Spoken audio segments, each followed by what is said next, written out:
सारे समूह वीरां नूं बड़ी निमरता सहित फतेह अर्ज करदा हाँ। वाहिगुरू जी का खालसा, वाहिगुरू जी की फतेह। मैं गुरनाम सिंह सिंगड़ीवाला हुशियारपुर तो सिख मुस्लिम दलित ईसाई सांझा फ्रंट वालों मैं तो साडे साथी वीर असीं आए हाँ।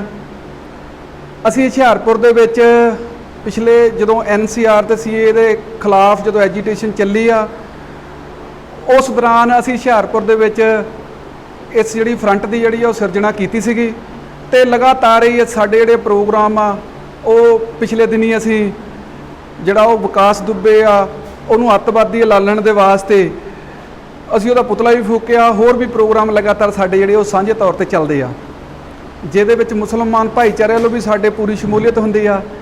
ईसाई भाईचारे वालों भी अज साडे लारेंस चौधरी हुणी इत्थे आउणा सी, उहनां दे फादर की डैथ हो गई पिछले दिनी, वो इस करके नहीं आ सके। दलित भाईचारे वालों बहुत साडे जथेबंदियां आ जिहड़ी असीं इकट्ठे होकर सांझे तौर के उत्ते लगातार साडा जिहड़ा ओह संघर्ष जिहड़ा चलदा।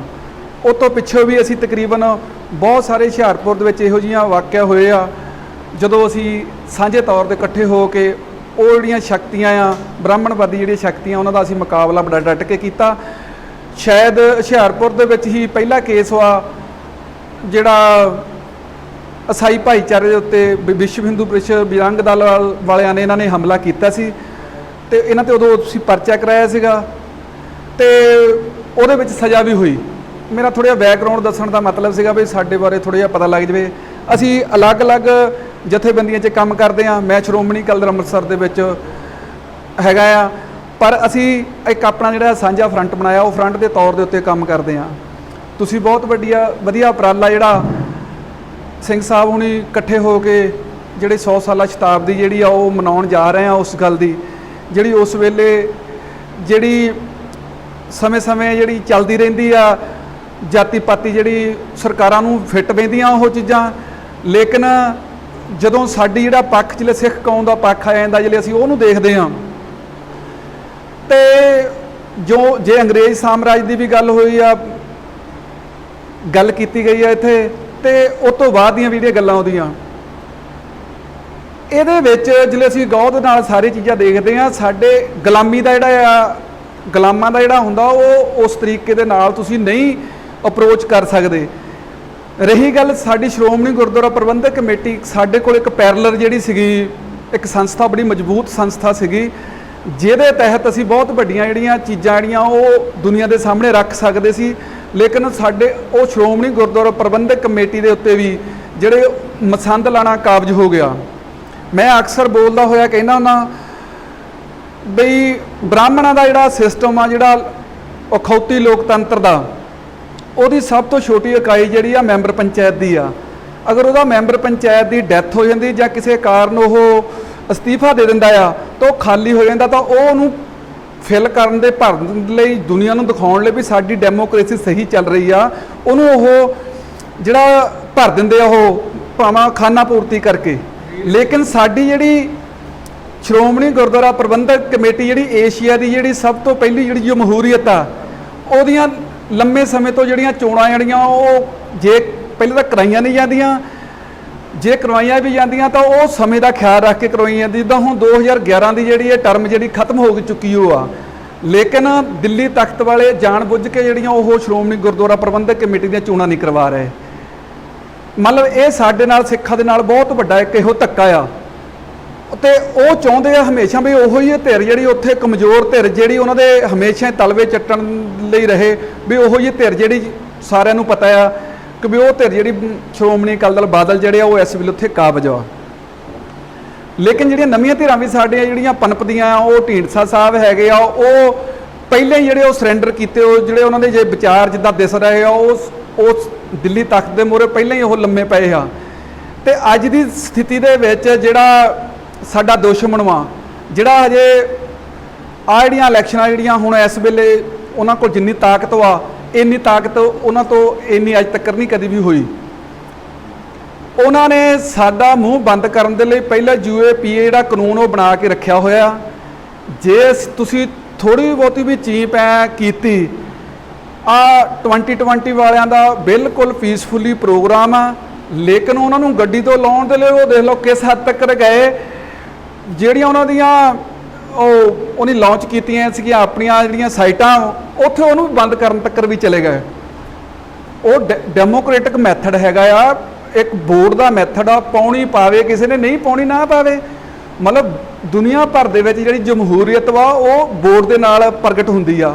ਲੇਕਿਨ ਤੁਸੀਂ ਦੇਖੋ ਉਹ ਇੱਕ ਅਨਆਫੀਸ਼ੀਅਲ ਜਿਹੜਾ ਇੱਕ ਰੈਫਰੈਂਡਮ ਹੈਗਾ ਆ, ਹਾਂਜੀ, ਉਹ ਜਮਹੂਰੀਅਤ ਤਰੀਕੇ ਦੇ ਨਾਲ, ਲੇਕਿਨ ਨਹੀਂ ਜਾਣ ਬੁੱਝ ਕੇ ਇਹਨਾਂ ਨੂੰ ਇਹ ਵੀ ਪਤਾ ਆ ਵੀ ਉਹਦੀ ਕਿਤੇ ਅਕਾਊਂਟੇਬਿਲਟੀ ਨਹੀਂ ਹੈਗੀ, ਕਿਤੇ ਇਹਨਾਂ ਕੋਲ ਵਕੀਲ ਨਹੀਂ ਹੈਗੇ, ਇਹਨਾਂ ਕੋਲ ਜੱਜ ਨਹੀਂ ਹੈਗੇ, ਸਾਰਾ ਕੁਝ ਹੈਗਾ।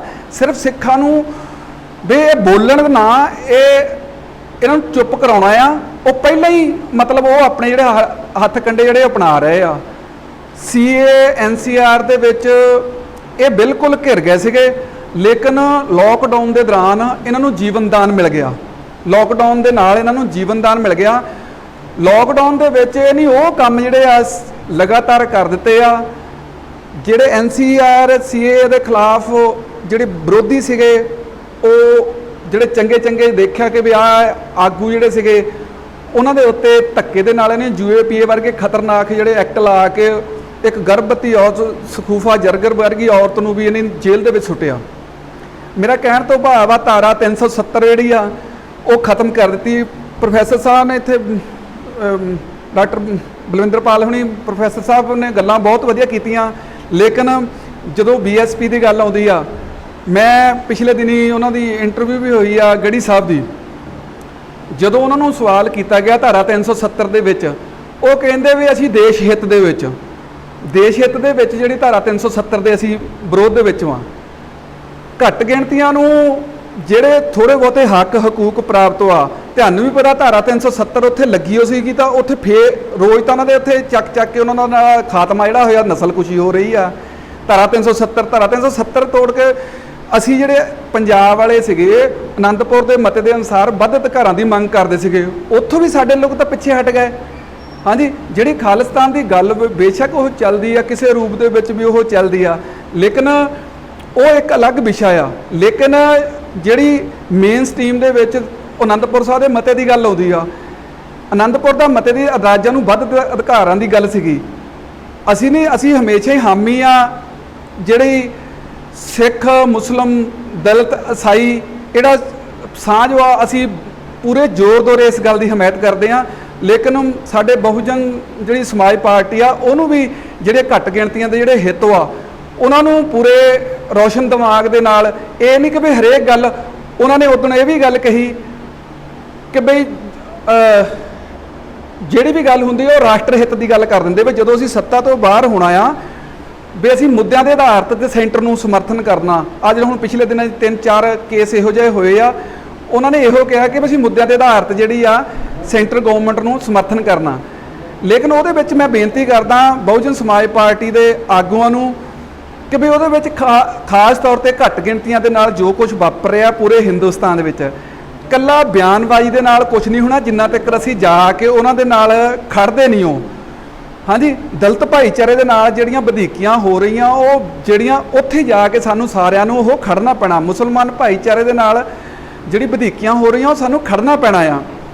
ਤੇ ਉਹ ਜਿਹੜਾ ਇਹੋ ਜਿਹੀ ਜਿਹੜਾ ਟਾਈਮ ਆ, ਇਹੋ ਜਿਹਾ ਰੂਪ ਆ, ਉਹਦਾ ਇਹੋ ਜਿਹੇ ਜੀ ਅਸੀਂ ਜਿਹੜੇ ਪ੍ਰੋਗਰਾਮ ਆ, ਜਿੱਦਾਂ ਹੁਣ ਸਾਡੇ ਅੱਜ ਦੇ ਜਿਹੜੇ ਪ੍ਰਬੰਧਕ ਆ, ਇਹ ਨਹੀਂ ਉਲੀਕਿਆ ਆ ਵੀ ਉਸ ਵੇਲੇ ਜਿਹੜੀ ਸ਼ਤਾਬਦੀ ਅਸੀਂ ਮਨਾਉਣੀ ਆ, ਜਦੋਂ ਦਰਬਾਰ ਸਾਹਿਬ ਇਕੱਠੇ ਹੋ ਕੇ ਉਹ ਲੈ ਕੇ ਗਏ ਆ, ਬਣਾ ਕੇ ਦੇਗ ਲੈ ਕੇ ਗਏ ਆ,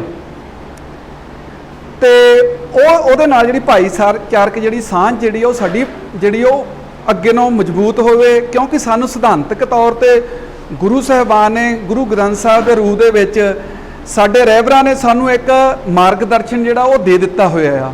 ਉਹਦੇ ਵਿੱਚ ਸਾਡੀ ਡਿਊਟੀ ਜਿਹੜੀ ਆ ਉਹ ਸਾਡੇ ਤੇ ਆਉਂਦੀ ਆ ਵੀ ਅਸੀਂ ਉਹਨੂੰ ਜ਼ਿੰਮੇਵਾਰੀ ਨਾਲ ਕਿੱਦਾਂ ਚੁੱਕਦੇ ਆ ਤੇ ਕਿੱਦਾਂ ਨਿਭਾਉਂਦੇ ਆ। ਤੇ ਜੋ ਵੀ ਮੈਂ ਸਮਝਦਾ ਆ, ਅਸੀਂ ਹੁਸ਼ਿਆਰਪੁਰ ਤੋਂ ਅਸੀਂ ਤੁਹਾਨੂੰ ਵਿਸ਼ਵਾਸ ਦਿਵਾਉਂਦੇ ਆ, ਅਸੀਂ ਤਾਂ ਇਹੋ ਬੀੜਾ ਜਿਹੜਾ ਆ ਉਹ ਪਹਿਲਾਂ ਹੀ ਭਾਈਚਾਰਕ ਸਾਂਝ ਦਾ ਜਿਹੜਾ ਉਹ ਚੁੱਕਿਆ ਹੋਇਆ ਆ।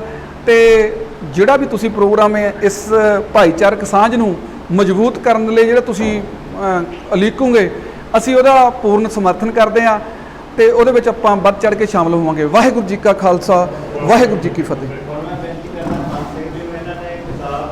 ਠੀਕ ਹੈ।